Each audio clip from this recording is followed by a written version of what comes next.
शराब घोटाले में डिस्टिलरों की गिरफ्तारी नहीं हुई, उसकी धर पकड़ नहीं किया गया, उसकी संपत्ति की जब्ती नहीं की गई, बल्कि ये सुनने में आया है कि भारतीय जनता पार्टी के बड़े नेता के द्वारा दिल्ली और बॉम्बे के भारतीय जनता पार्टी के नेताओं से संपर्क किया गया और उनके बाद उसके अभय मिलने के बाद उसकी गिरफ्तारी नहीं हुई।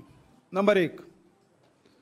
दूसरी बात, जो महादेव ऐप में अभी जो सट्टा चल रहा है उसमें हमने पूरी कार्रवाई की, मेरे पास सारे पेपर हैं कि कितने करोड़ रुपए की संपत्ति हमने जब्त की, कितने लोगों की गिरफ्तारी की और कब से हम लोग कर रहे हैं। अचानक घुसे और जो राजनीतिक उद्देश्य के लिए वो लोग कार्रवाई करना शुरू कर दी। जो महादेव ऐप के हमने तो लुक आउट सर्कुलर भी जारी किया हुआ है, उसमें कोई मदद नहीं कर रहे हैं। मतलब जो जिसके लिए काम हो रहा है उसकी गिरफ्तारी की बात नहीं हो रही।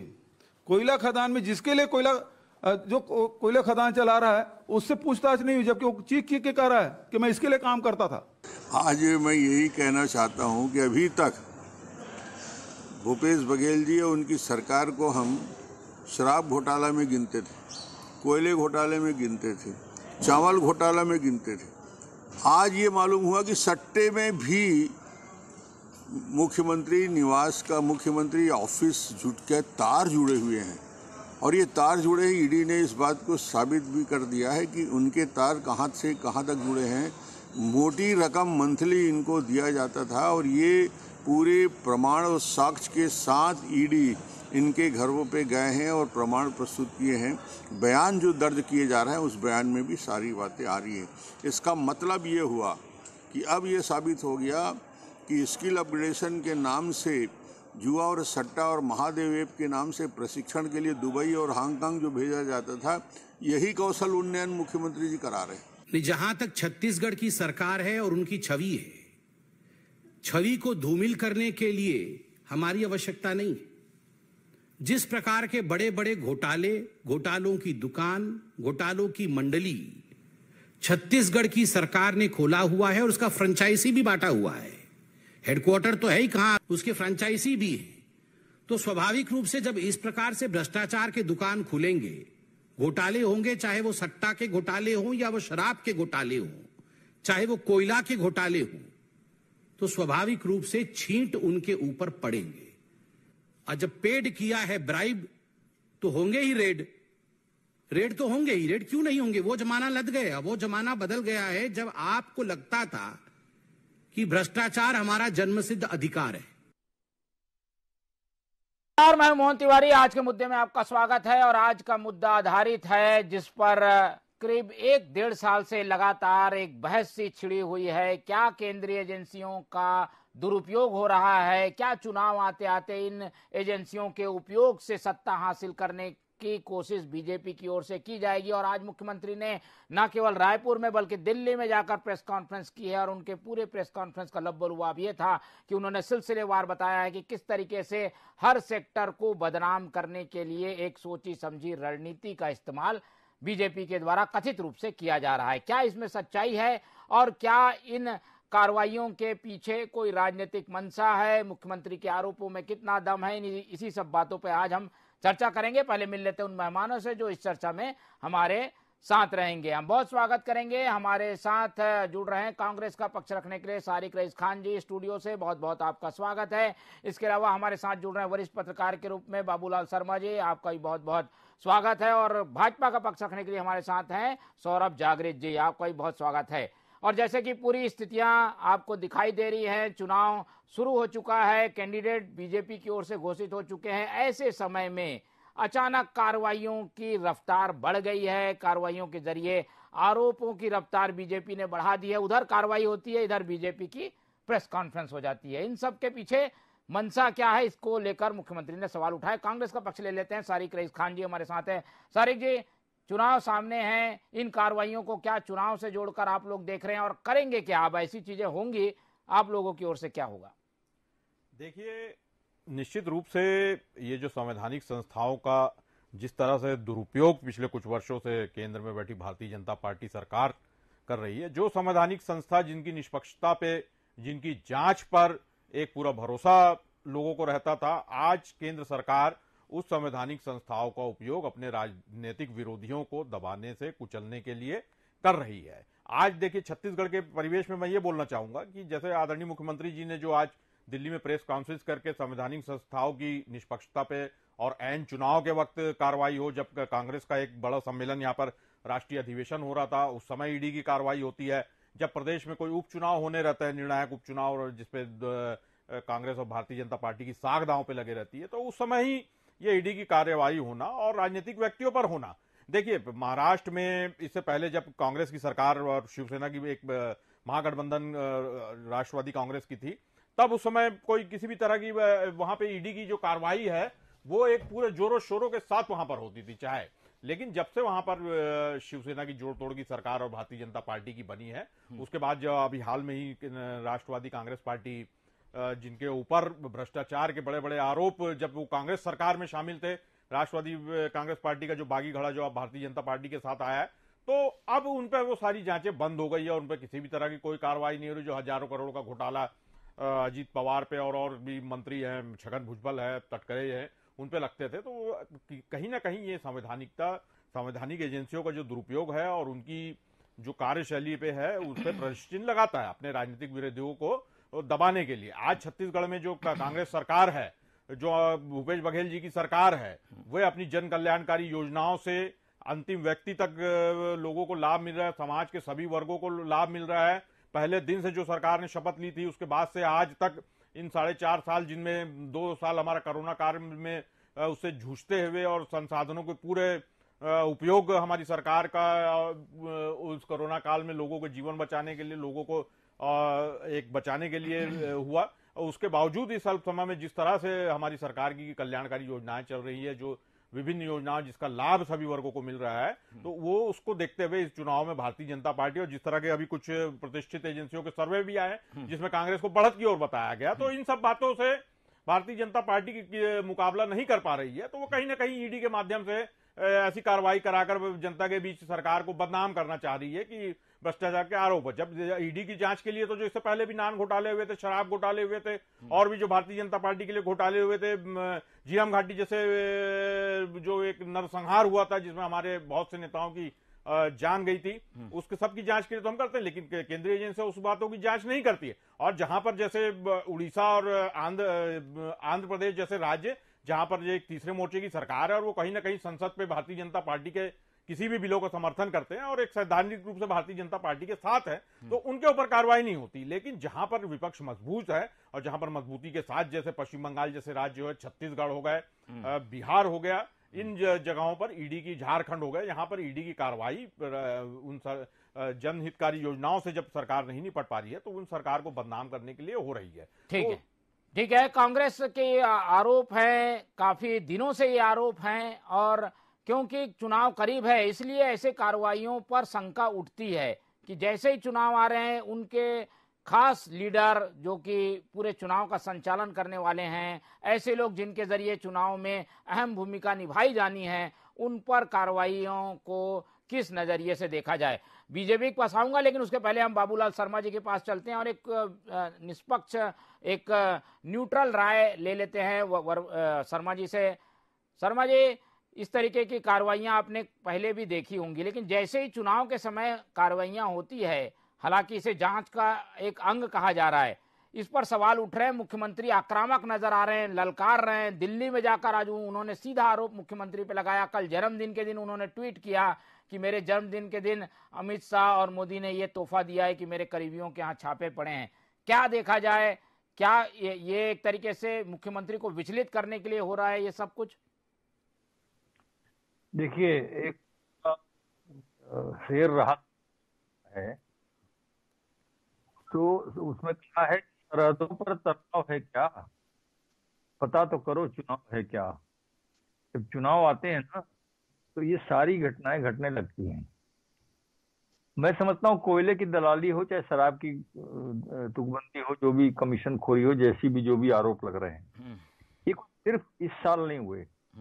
ये अगर चल रहा है तो शुरू से 2003 से एक से चल रहा है लगातार। शराब में कमीशन खोरी बंद हुई है, न कोयले में कमीशन खोरी बंद हुई है, सभी सरकारों में ये काम चलता रहा है। तो आज ये इसी साल जब चुनाव आए हैं, तब ईडी की जो ये तकरार बन रही है, उससे लोगों को शंका हो रही है। मैं जनता की बात कर रहा हूँ, मैं अपनी बात नहीं कर रहा हूँ। उससे लोगों को लगता है कि कहीं ना कहीं कुछ गड़बड़ है। और जो भूपेश बघेल कहते हैं ना कि डिस्टिलरी की गिरफ्तारी क्यों नहीं हुई, बिल्कुल सही बात है। आप किसी प्रकरण में जो मूल व्यक्ति है डिस्टर, जो व्यक्ति सप्लाई दे रहा है, जिसके यहाँ से एक्स्ट्रा सप्लाई आ रही है, एक्स्ट्रा सप्लाई यहाँ बिक रही है, तो उसकी कमीशन खोरी में उसका भी हाथ जरूर होगा, ये निश्चित है। उस पर कार्रवाई नहीं हुई तो ये बात कुछ प्रमाणित सी लगती है। सबसे बड़ी चीज ये है कि ये उन लोगों पर छापा लगना जो बिल्कुल सीएम के करीबी लोग हैं और अंतिम वर्ष में छापा लगना, ये इस बात दर्शाता है कि कोई ना कोई राजनीतिक कारण भी इसमें हो सकते हैं। ये जनता के बीच की चर्चा बता रहा हूं मैं आपको कि इसमें राजनीतिक कारण हो सकते हैं। और भूपेश बघेल लगातार कह रहे हैं कि हमसे जो है, आज से 6-8 महीने पहले कह चुके थे कि हमसे भारतीय जनता पार्टी नहीं चुनाव लड़ सकती, कि हमसे चुनाव लड़ने आएगी आईटी और ईडी, और वैसे ही हुआ। और अभी भी देखिए, अब पहले से पता लग जाता है कि अब देखिए कोयले का काम जब चल रहा था तो मेरे को किसी ने बताया, एक साथी ने, कि देखना अब शराब के ऊपर हाथ डाला जाएगा, और फिर थोड़े दिन के बाद शराब के ऊपर हाथ डाला गया। अब शराब के बाद में बोले देखना अब सट्टे के ऊपर। ये कैसे पता लगता है शुरू में लोगों को, और किन लोगों के द्वारा ये कहा जाता है दम्भ के रूप में, ये समझने की बात है। जहाँ सवाल है कि इसमें विनोद वर्मा ने जो बात कही उसको भी ध्यान में रखिए आप, कि बिल दिखाने के बावजूद सोना उनका जब्त कर लिया गया। सारे बिल दिखाए, आईटी रिटर्न्स में हमने दिए है वो दिखाया, उसके बावजूद भी उसको जब्त कर लिया गया। तो इससे क्या समझा जाए, क्या सोचा जाए कि आदमी की अपनी मेहनत की कमाई का भी अगर पैसा है तो वो भी क्या भ्रष्टाचार में है।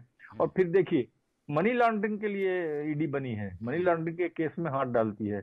यहाँ कौन सा मनी लॉन्ड्रिंग इसमें दिखाई दे रहा है? छोटे मोटे लोगों के पास भी मनी लॉन्ड्रिंग का जो ये समझ में नहीं आया। कोयले का हमने मान लिया, शराब में कौन सी मनी लॉन्ड्रिंग की बात हुई है? तो सुप्रीम कोर्ट ने भी इस पे जो कमेंट किए हैं वो इसी कारण शायद किए हैं। और इसकी चर्चा जनता के बीच में बहुत तेजी से हो रही है कि कहीं ना कहीं बदला लेने की राजनीति है।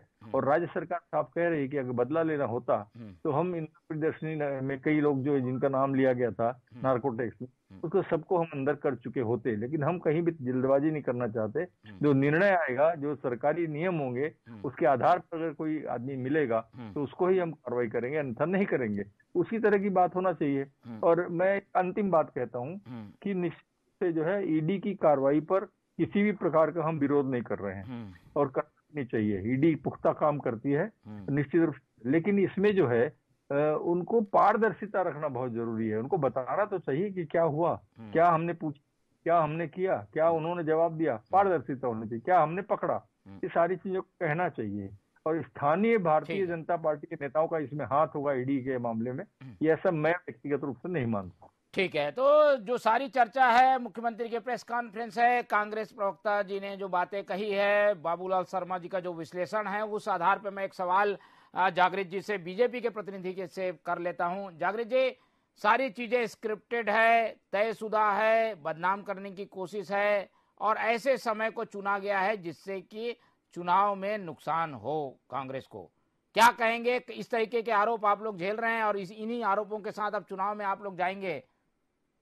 देखिए, छत्तीसगढ़ की राजनीति में आज जिस प्रकार से उल्टा चोर कोतवाल को डांटे वाला मुहावरा यहाँ पर एकदम सटीक बैठता है।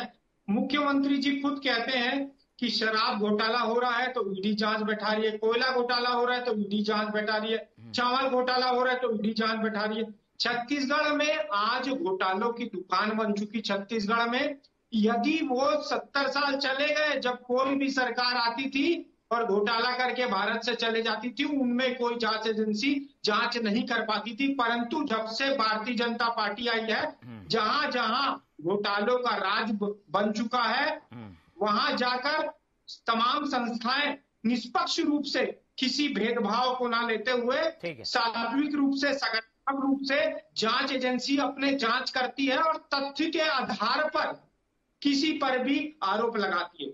दूसरी बात, आज जिस प्रकार से महादेव ऐप जो दुबई में जाके संरक्षण हो रहा है, दुबई में जाकर चलाया जा रहा है, मैं ये कहता हूं जब जब ईडी की जांच बैठती है छत्तीसगढ़ में तो भूपेश बघेल जी को उस संस्था का साथ देना चाहिए, आरोपी का पक्ष लेकर उल्टा। मुख्यमंत्री तो कह रहे हैं, ठीक है जागृत जी, मुख्यमंत्री तो कह रहे हैं कि हम खुद महादेव ऐप पे कार्रवाई कर रहे हैं, हम खुद जो शराब बनाकर अवैध तरीके से बेचते थे उन पे कार्रवाई कर रहे हैं, उनको आप लोग बचा रहे हैं और हमारे आदमियों को आप लोग निशाना बना रहे हैं, इसलिए सवाल उठ रहा है। उन्होंने आज सिलसिलेवार बताया कि हमने कार्रवाई की है, यानी सरकार राज्य की कार्रवाई कर रही है ऐसे लोगों पर, लेकिन उसके बावजूद आप उस आधार बनाकर कांग्रेस से जुड़े हुए लोगों पर कार्रवाई कर रहे हैं, इसलिए सवाल उठ रहे हैं। मैं वही कहना चाह रहा हूं, यदि ये वाकई में आज जांच बैठाते महादेव ऐप में, चाहे कोई भी घोटाले में, ये महादेव ऐप दुबई में जाके संरक्षित नहीं होता, ना कि चलता। वहां के जो चलाने वाले संस्था के लोग हैं वहां दुबई में जाके नहीं रहते, वो आज जेल की सलाखों पे रहते हैं। यदि भूपेश बघेल जी निष्पक्ष रूप से जांच करते तो कहीं ना कहीं मैं ये कहना चाहता हूं साफ साफ कि छत्तीसगढ़ में जिस प्रकार से घोटाले हो रहे हैं और जांच एजेंसी यदि निष्पक्ष रूप से जांच करती है तो कांग्रेस पार्टी के नेताओं के पेट में दर्द नहीं होना चाहिए। उन जांचों का साथ दे, समर्थन दे और जो आरोपी है उसकी कड़ी से कड़ी रूप से कार्रवाई करे। ठीक है, ये कार्रवाई के पक्ष में है बीजेपी, लेकिन इन आरोपों का आप खारिज करते हैं क्या कि ये समय टाइमिंग जो है आप लोगों की वो गलत है? टाइमिंग आप पहले कर लेते, कार्रवाई 2 साल से चल रही है, आखिरी समय में आपको सब याद आ रहा है ये भाई साहब, तो वह तुरंत जाके एक दिन में जांच एजेंसी कोई भी जांच नहीं करती। प्रमाण कई दिनों से खंगाले जाते हैं, कई महीनों से, कई सालों से इसके प्रमाण खंगाले जाते हैं और उस खंगालने के बाद यदि उसका साक्ष्य सकारात्मकता सही मिलता है तब उस जांच एजेंसी वहां जाकर जांच बैठती है। दूसरी बात, आप यह देखने का विषय है कि हमेशा इस घोटालों में मुख्यमंत्री जी के खास लोग ही क्यों उसमें संलिप्त रहते हैं। तो कहने का मतलब यह है कहीं ना कहीं ईडी को यह प्रमाण मिल रहा होगा कि उनके लोग, उनके जो सहपाठी हैं, उनके सहभागी हैं, कहीं ना कहीं वो तार जुड़े हैं, तभी वो जांच सारे के आखिर क्यों ऐसे लोगों पर ही कार्रवाई हो पा रही है जो कि मुख्यमंत्री के आसपास जुड़े हुए हैं? क्या लगता है, क्या बदनाम करने की साजिश है या फिर कुछ तार है? जांच होने दीजिए। देखिए, चर्चा के प्रारंभ में मैंने कहा है कि मुख्यमंत्री जी के जो जनहितकारी कार्य है, जो कांग्रेस सरकार की एक भरोसा जो जनता पे कायम हुआ है और एक जो न्याय की सरकार है सभी वर्गों के साथ, पूरे प्रदेश के साथ बिना भेदभाव किए, भारतीय जनता पार्टी की सरकार चंद मुट्ठी भर पूंजीपतियों और कुछ लोगों के बीच में जो एक अभिजात या एलीट वर्ग कहा जाता है उसके लिए नीतियां बनती थी। हमारी नीतियां बनती है गांव गरीब मजदूर के लिए, किसानों के लिए बनती है। तो चूंकि भूपेश बघेल जी की लोकप्रियता से राजनीतिक तरीके से भारतीय जनता पार्टी नहीं लड़ रही, तो उनके करीबी लोगों को इस तरह से निशाने कर रहे। और जैसे हमारे प्रवक्ता महोदय जो भारतीय जनता पार्टी के, उन्होंने कहा महादेव ऐप में वो अपनी जानकारी को जरूर दुरुस्त करेंगे, कितनी गिरफ्तारियां हुई और किस तेजी से कांग्रेस सरकार कार्रवाई कर रही है। लेकिन हमें यहाँ पे जो ईडी की कार्रवाई है उसकी टाइमिंग जो है चुनाव के समय, और जिस तरह से कांग्रेस और मुख्यमंत्री जी से जुड़े लोगों को टारगेट किया जा रहा है सरकार को बदनाम करने के लिए, क्योंकि इनके पास अपनी उपलब्धियां बनाने हैं नहीं। अभी जैसे मैं इनको बताना चाहूंगा, कुछ दिन पहले सीएजी की रिपोर्ट आई थी जिसमें केंद्र सरकार पे द्वारका हाईवे एक्सप्रेस परियोजना में 8 करोड़ का 250 करोड़ का वो था, इस मामले में भी जांच करे ईडी। सारी जी आऊंगा आपके पास, बाबूलाल जी को जाना है तो एक फाइनल कमेंट ले लेते हैं उनसे। ठीक है बाबूलाल जी, ये चर्चा आपने सुनी, क्या लग रहा है इसका कोई राजनीति में असर पड़ जाएगा क्या? बीजेपी को फायदा हो जाएगा या बीजेपी को नुकसान भी हो सकता है इस तरीके के कदमों से? आपका क्या आकलन है? मुझे तो जो जनता की भी चर्चा चल रही है उसका आधार लेकर के मैं कह सकता हूं कि इसमें भारतीय जनता पार्टी को कोई लाभ नहीं मिलेगा और कांग्रेस को कोई हानि नहीं होगी। ये लोग समझ गए हैं कि ये कोई मायने नहीं रखती है। लेकिन हाँ, एक बात मुझे कहनी पड़ेगी कि 23 साल से इन सारी चीजों में कमीशनखोरी हर सरकार के दौर में चली है, लेकिन बात सिर्फ इसी दौर की हो रही है। अगर जांच करनी है ईडी को, अगर ये निष्पक्षता के साथ जांच करनी है, 2001 से लेकर के आज तक कोयले की दलाली किसने किसने खाई उसकी जांच होनी चाहिए। अगर सिर्फ 4 साल के लिए करेंगे या 1 साल के लिए करेंगे तो थोड़ा शंका लोगों को हो रही है। और देखिए, अडवाणी पर लोग कह रहे हैं कि अडवाणी के हवाला का इतना बड़ा कांड हुआ, उसमें कोई जांच नहीं की, ईडी ने कहीं हाथ नहीं डाला। यहाँ पर डॉक्टर रमन सिंह के ऊपर बहुत सारी बातें अभी कांग्रेस के लोग कह रहे हैं, उस पर हाथ नहीं डाला। तो ये शंका पैदा होने वाली बात नहीं होना चाहिए। मैं तो कहता हूँ ना, कोयला शराब के ऊपर 2001 से लेकर आज तक सारी की सारी सरकारों की जांच कर देनी चाहिए, तो कोई कुछ बोलेगा ही नहीं। लेकिन सिर्फ कांग्रेस की सरकार, सिर्फ कांग्रेस की सरकार के ये अंतिम साल के जांच करने पर जो है थोड़ी सी शंका पैदा हो रही है। पारदर्शिता होनी चाहिए, एकदम सुचारू रूप से शुचिता होनी चाहिए, काम में दिखना चाहिए कुछ मिलना चाहिए। एक एक आदमी के यहाँ 4-4 5-5 छापा मिलेगा तो आपको बताइए, जब मालूम है उसको मेरे यहाँ छापा पड़ रहा है तो क्या मिलना है। तो या तो आपने मोबिलाइज करेंगे, आप कल को कोई किसी चीज को किसी तरह जोड़ जाड़ करके बनाएंगे तो वो फिर शंका का कारण बनेगा। तो बेहतर ये है कि आप 2001 से लेकर के 2023 तक का टारगेट कीजिए और सारी जांच जो है करिए, हर सरकार की जांच कीजिए, जो जो लपेटे में आता है सबको धरिए, कोई दिक्कत नहीं है। भ्रष्टाचारी लोगों को छोड़ना कोई जरूरी नहीं। जनता की नब्ज को भी आप भली भांति समझते हैं। इस तरीके के आरोपों का छत्तीसगढ़ की जनता कैसे इफेक्ट पड़ता है, जनता में कितना असर पड़ता होगा? थोड़ा शंका तो होती होगी, आपका क्या आकलन है? जनता पे असर पड़ता है, जनता सोचती है भाई, जनता को विचार आता है कि भाई आखिर ये हो क्या रहा है, वही हो रहा है। तो इसलिए जो है मैं फिर कह रहा हूँ कि कोई भी चीज जो है सोच समझकर पारदर्शिता के साथ हो। सम्मेलन हो रहा है तभी छापा, और भी कई ऑकेशन में जो है मेन ऑकेशन रहते हैं कांग्रेस तब छापा, जन्मदिन के दिन छापा, तो लोगों को शंका होती है। बस इतना है कि पारदर्शिता के साथ अच्छे ढंग से कार्रवाई हो, कोई परेशानी नहीं। ठीक है, तो जांच हो लेकिन दुर्भावना से ना हो, पारदर्शिता से हो। एक बार जागृत जी की ओर रुख करते हैं। जागृत जी, कांग्रेस के जो आरोप हैं उसमें कुछ ना कुछ इस बात की सच्चाई लगती है कि समय आप लोग ऐसा चुन लेते हैं और जब जांच होनी है तो पुराने कार्यकाल की भी हो, केवल इन्हीं कार्यकाल को टारगेट बनाने की वजह से भी सवाल उठ रहे हैं आप लोगों की ओर। देखिए, जो ईडी जांच एजेंसी है वो स्वतंत्र रूप से जांच एजेंसी है, उस पर भारतीय जनता पार्टी का कोई लेना देना नहीं है। भले केंद्र में भारतीय जनता पार्टी की सरकार है, पर जो ईडी है स्वतंत्र रूप से काम करती है। आज जिस प्रकार से प्रमाण मिल रहे हैं तो कार्रवाई हो रही है। यदि पिछले विगत सरकारों में प्रमाण नहीं मिले होंगे तो कार्रवाई नहीं हुई होगी। मैं ये पूछना चाहता हूं कि यदि आज छत्तीसगढ़ में घोटाला होता है, भूपेश बघेल जी उस पर निष्पक्ष रूप से कहीं क्यों नहीं करते हैं? चावल घोटाला होता है तो निष्पक्ष रूप से कार्रवाई क्यों नहीं करते हैं? दूसरी बात, इनके प्रदेश अध्यक्ष मोहन मरकाम डीएमएफ फंड की घोटाला का विधानसभा में उजागर करते हैं तो उनको प्रदेश अध्यक्ष पद से हटा दिया जाता है। तो कहने का तात्पर्य यह है कि छत्तीसगढ़ में घोटालों की सरकार को कहीं ना कहीं ये भय हो चुका है कि ईडी के जो तारे हैं वो मिल चुके हैं, इनको प्रमाण मिल चुका है, इसीलिए भौखलाहट मची हुई है। आप लोगों की कार्रवाई जो है वो निष्पक्ष नहीं रहती है, कई राज्य के घोटाले हैं उसमें सही जांच नहीं हुई, ये बीजेपी का तर्क है।